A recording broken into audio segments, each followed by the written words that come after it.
இயற்கையான டேட்ஸ், பாதாம், பிஸ்தா, cash and honey கொண்டு தயாரிக்கப்பட்ட Lion date nut bites. Merry Christmas and Happy New Year from the Chennai Silks. Let the celebrations begin. No compromise. உங்க சைடுலயும் எங்க சைடுலயும். GT Holidays, South India's #1 travel brand. IBC Tamil நேயர்களுக்கு வணக்கம். இன்றைய சிறப்பு நேர்காணலில் நம்மோடு இணைகிறார் டெல்லியிலிருந்து மூத்த பத்திரிகையாளர் டெல்லி ராஜகோபாலன் அவர்கள். வணக்கம். நமஸ்காரம்.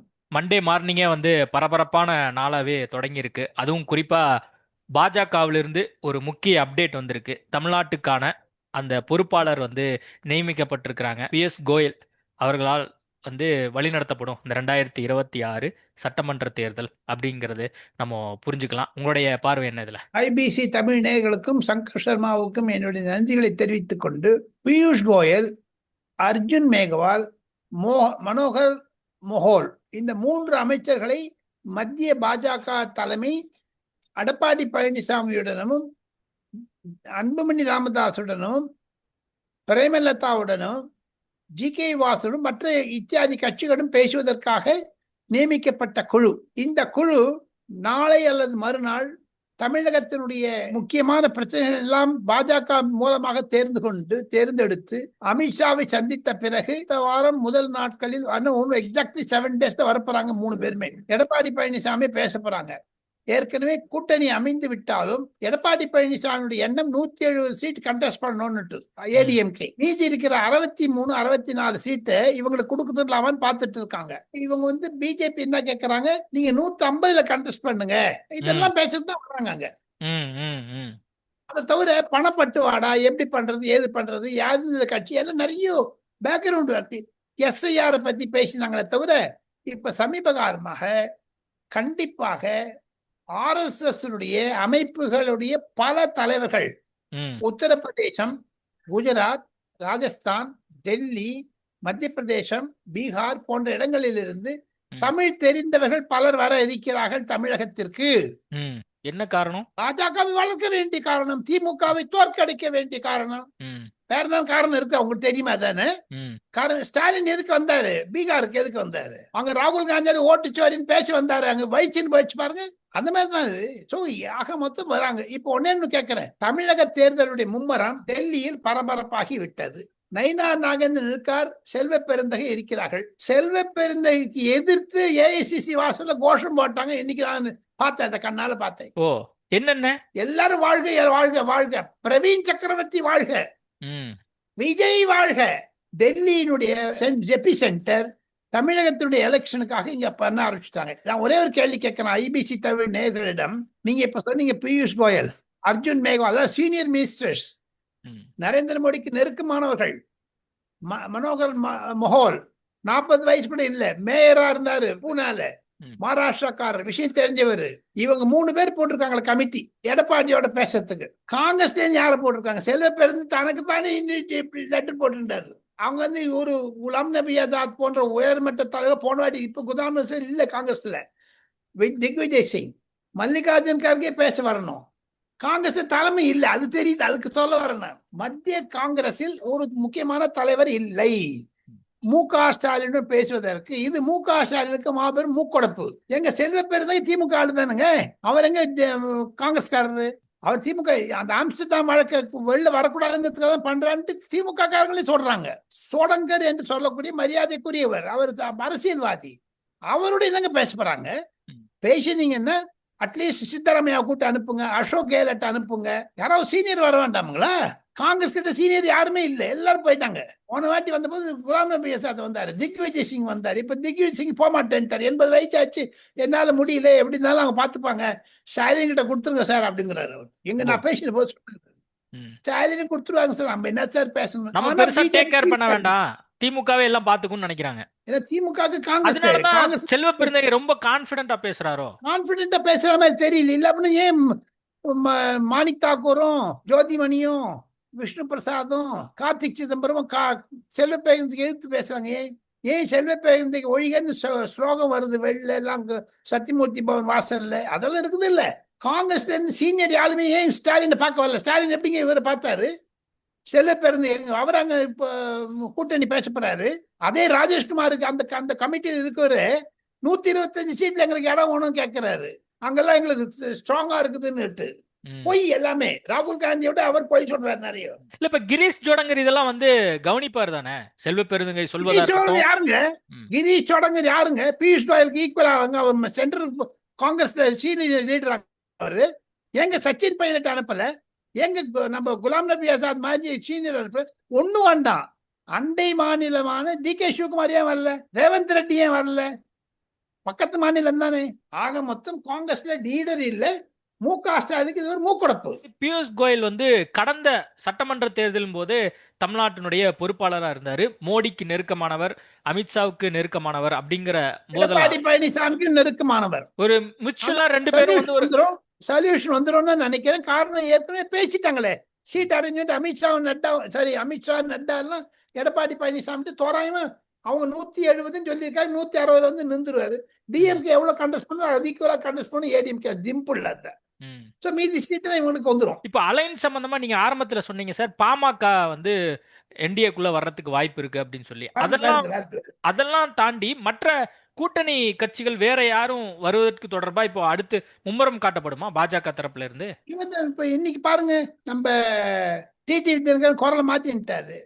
எங்களுக்கு ஓரணியில வரணும், திமுக வீழ்த்தணும்னு ஓரணி. அதாவது எடப்பாடி பழனிசாமி எடப்பாடி பழனிசாமியினுடைய தலைமையை டிடிவி தினகரனும் ஓ பன்னீர்செல்வம் ஏற்றுக்கொள்கிறார்கள் என்பதுதான் அமித்ஷாவுடைய அழுத்தம் பணிபுரிந்ததாகத்தான் நான் கருதுகிறேன்.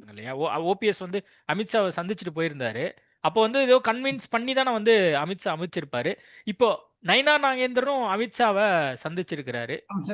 புது புது பிரசிடென்ட் நிதின் நபீனையும் சந்திச்சுட்டார் இன்னைக்கு காத்தால. அது உங்களுக்கு முக்கியமான செய்தியாக சொல்ல இருக்கிறேன். தமிழகத்தினுடைய பாஜக தலைவர் நைனா நாகேந்திரன் அவர்கள் பாஜகவுடைய புது செயற்குழு தலைவர் நிதின் நபீன் அவர்களை சந்தித்து விட்டார். தமிழகத்தை பற்றி பேசிவிட்டார். நிதின் நபீன் அமித்ஷாவுடன் அடுத்த மாசம் சென்னை வரும் பொழுது எடப்பாடி பழனிசாமி வீட்டில் விருந்து சாப்பிட இருக்கிறார் நிதின் நபீன். நைனா நாகேந்திரன் அவருடைய நடைப்பயணம் தொடர்பாக அமித்ஷாட்ட நான் பேசியிருக்கேன், மோடியோ அல்லது நீங்களோ வாங்க அப்படின்னு வந்து அழைப்பு கொடுக்கப்பட்டிருக்கு, நான் வரேன் அப்படின்னு சொல்லியிருக்காரு அப்படின்னு ஒரு விஷயத்த வந்து நைனா நாகேந்திரன் நேற்று செய்தியாளர் சந்திப்பின் போது சொன்னாரு. அப்ப ஜனவரி 9ஆம் தேதி அமித்ஷா எல்லாம் வர்றதுக்கு வாய்ப்பு இருக்கா? அமித்ஷா, மோடி யாராவது ஒருத்தர் 9-10 தேதிக்கு வருவாங்க. நிச்சயம் வருவாங்க. டெஃபினட்டா வருவாங்க. கண்டிப்பாக வருவார்கள். ஜனவரி மாதத்தில் தமிழகத்தை பொறுத்தமட்டில் மாபெரும் மாற்றம் கண்டிப்பாக இருக்கும். திராவிட முன்னேற்ற கழக அரசாங்கம், திராவிட முன்னேற்ற கழக கட்சி என்பது நேற்று திருவண்ணாமலை பாருங்க அடிச்சுக்கிறாங்க. அவங்களே எவ்வளவு கஷ்டப்படுறாங்க பாருங்க. ஒரு பாஜக வந்துட்டு பயப்படுறாங்க, ஒரு விஜய்க்காக பயப்படுறாங்க. முதலமைச்சர் சொல்றாரு, எத்தனை சங்கி கூட்டத்தை நீங்க கூட்டிட்டு வந்தாலும் ஒண்ணும் நடக்காது அப்படிங்கிறாரு. Very good, very good. Right. ஏன் பயப்படுது பின்ன? 200 ஏன் சொல்ல? பின்ன 200 சீட் ஜெயிப்போம் சொன்னாரு. திருவண்ணாமலையே மறந்துட்டாரு. இப்ப ஜெயிப்போம் சொல்லிட்டு பார்ப்போம். பொதுமக்களிடையே திராவிட முன்னேற்ற கழகத்திற்கு எதிர் வாக்குகள், எதிர்வினைகள் அதிகமாக இருக்கிறது. சங்கர், போதைப் பொருள், கள்ளச்சாராயம், பாலியல் குற்றங்கள் எல்லாம் டாப்ல இருக்குது. தமிழ்நாடு வந்து worst administrated state. ஒரு டைரக்டர் ஜெனரல் ஆஃப் போலீஸ் போட முடியல உங்களால. பேசுறீங்க நீங்க. திருப்பரங்குன்றம் ஆச்சு, கரூர் ஆச்சு, எல்லாமே ஆச்சு. இப்ப விஜய் வந்து ஈரோடு போறாரு 18ஆம் தேதி அன்னைக்கு. அப்ப என்ன வம்பு இருக்குதோ என்ன இருக்குதோ தெரியலையே. அது பயமா இருக்குதே. போலீஸ் நல்லா மேனேஜ் பண்ணிடுவாங்க. இருந்தாலும் ஒரு வருஷத்துல 3 டிஜிபி. இதை விட சட்டம் ஒழுங்கு இல்லைன்னு தெரியுது. அது அதைத்தானே எடப்பாடி பழனிசாமி கேட்கிறாரு, அதைத்தானே விஜய் கேட்கிறாரு, அதைத்தானே அண்ணாமலை கேட்கிறாரு, அதைத்தானே நைனா நாகேந்திரன் கேட்கிறாரு. எல்லாத்த விட முக்கியமானது டாக்டர் எஸ் ராமதாஸ் கேட்கிறாரு. இல்ல இப்போ 2 பேரையும் ஒண்ணு சேர்த்துருவாங்களா? பாஜக எதுவும் வந்து அதுல முயற்சி பண்ணுமா? ராமதாஸையும் அன்புமணி ஜி.கே. மணி சொல்லிட்டாரு, நான் வெளில பாரு திமுக சேர்ந்துக்கிறேன்னு சொல்லிட்டாரு ஜி.கே. மணி. அவ்வளவுதான். அங்க சேர்ந்துட்டாருன்னு எல்லாம் ஒன்னாயிடும். அவ்வளவுதான். இப்ப ஏ.கே. மூர்த்தியினுடைய பையன் கல்யாணத்திலேயே எல்லாரும் ஒண்ணு வந்துட்டாங்க. ஒன்னும் கஷ்டம் கிடையாது. பாமக ஏடிஎம்கேல வந்துருவாங்க, ஈஸியா வந்துருவாங்க. ஐயா ராமதாஸ்க்கு வயசாயிடுச்சு, ஏதோ பேசுறாரு தவிர. எப்படியாவது வந்து கூட்டணிக்குள்ள டிடிவி தினகரனை கொண்டு வரணும் அப்படின்னா இன்னும் பாஜக நினைக்குதா? கொண்டாச்சே, சேர்த்துட்டாங்க. ஒண்ணு என்ன இருக்காது, சேர்த்தாச்சு. அதுக்கு உருவம் கொடுக்கறது இன்னும் 2-3 நாள் ஆயிடும். இல்ல பியூஷ் கோயல் அதெல்லாம் பேசுவாரா? டிடிவி தினகரன் எல்லாம் வந்து பேசுவார், தாராளமா பேசுவார். ஒன்னும் இல்ல, இந்த ஜான் வீரபாண்டியன், பாரிவேந்தர், ஏசி சண்முகத்துக்குலாம் பேச போறாரு. தமிழகத்தில் அந்த 3 பேர் வந்தவொடனே எல்லாரையும் காத்தாலும் வீட்டுக்கு கூப்பிட்டுட்டாங்கன்னா வரிசையா முடிச்சிருவாங்க. எல்லாம் கட கட கடன்னு எல்லாமே ஸ்பேட் ஒர்க் பண்ணி முடிச்சாச்சுங்களே. மெயினா பாருங்க சங்கர், எடப்பாடி பழனிசாமிக்கும் அமித்ஷாவிற்கும் அந்த நம்பர்ல அக்ரிமெண்ட் வரணும். நம்பர்ல அக்ரிமெண்ட் வந்தாச்சு. ஏன் இன்னும் காங்கிரஸ் தானே இருந்து, அதை சொல்லுங்களேன். இல்ல என்ன பிரச்சனை? பாஜக விஜய வந்து திமுக எப்படியாவது பயப்படுது. ஒண்ணு சேர்த்தணும் அப்படிங்கறது ஒரு பிரச்சனையா அங்க இன்னும் போயிட்டு இருக்கா? இப்ப டெல்லியில அதை பத்தி எதுவும் பேசுனாங்களா? அது எடப்பாடி பழனிசாமி நிலைமைக்கு விட்டுட்டார் அமித்ஷா. நீ கூப்பிடுறதுன்னா கூப்பிடு, கூட வேணான்னு ஒன்னு இஷ்டம். எல்லாத்தோட எல்லாம் ஒவ்வொருத்தரும் ஒண்ணு பேசுறாங்க. உங்களை கேட்கறேன், போன எலெக்ஷன் போது திமுக பிரமாதமா வின் பண்ணிச்சுன்னு சொல்றாங்களே, 3 லட்சம் வாக்காளர் தான் வித்தியாசம் இருந்தா. ஏடிஎம்கேக்கும் டிஎம்கேக்கும் 3 லட்சம் வாக்கு தான் வித்தியாசம். அதுலயே 75 சீட் அடிச்சாரு எடப்பாடி. நான் ஒன்னே ஒண்ணு கேட்கறேன், இந்த 1 கோடி போலி வாக்குகளை வச்சுதான் 3 லட்சம் குறைஞ்சது. இப்ப அந்த 1 கோடி எடுத்துட்டாங்க, என்ன பண்ண போறீங்க? திமுக ஓட்டு குறையும் இல்லையோ? திமுக இது வரைக்கும் பாச்சா பழிக்கான்னு நினைச்சிருந்தாங்க, எல்லாத்தையும் போட்டு எடுத்துட்டாங்க. உயிரோட இல்லாதவங்க ஓட்டு போட்டாங்க திமுகவுக்கு. அதெல்லாம் கட் பண்ண. அதான் எஸ்ஆர். அதான் இவங்க எண்ணெயில கொதிக்கிற எண்ணெயில அப்பளாத்த போட்ட மாதிரி பண்ணாங்க. இதுதான் காரணம் தான். இப்ப அண்ணாமலை அடிக்கடி இப்போ டெல்லி வந்துட்டு போனாரு. அதற்கான காரணம் என்னவா இருக்கு? நவீன் வந்தப்புறம் கண்டிப்பாக அண்ணாமலைக்கு அகில இந்திய அளவில் பொதுச் செயலாளர் பதவியோ அல்லது முக்கியமான பதவியோ தர இருக்கிறார்கள். அகில இந்திய இளைஞர் அணியினுடைய செயலாளராகவோ தலைவராகவோ நியமிக்கப்பட்டாலும் ஆச்சரியப்படுவதற்கில்லை. அதெல்லாம் ஜனவரி 14ஆம் தேதி.